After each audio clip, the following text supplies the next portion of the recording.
তিনবারের সাংসদ, 4বারের জন্য লড়াই।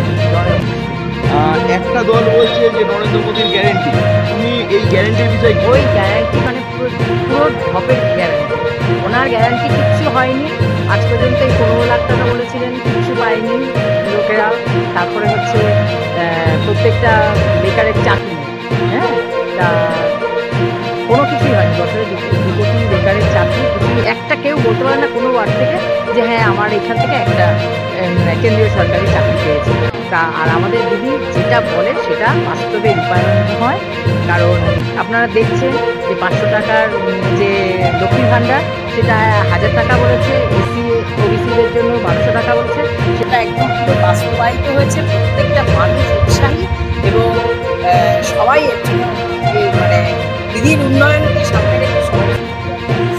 দিদি লাস্ট প্রশ্ন করবো, 1 তারিখে তো ভোট, সাধারণ মানুষ ভোট দেবেন, তাদের উদ্দেশ্যে কি বার্তা দেবে তুমি? 1 তারিখে 1 জুন ভোট, সৌগত রায়কে জোড়াফুল চিহ্নে ভোট দেবেন 3 নম্বর বোতাম থেকে এবং তাকে বিপুল ভোটে জয়যুক্ত করবেন এবং মানে রাজারহাটের অর্জন বিরোধীদের বিসর্জন।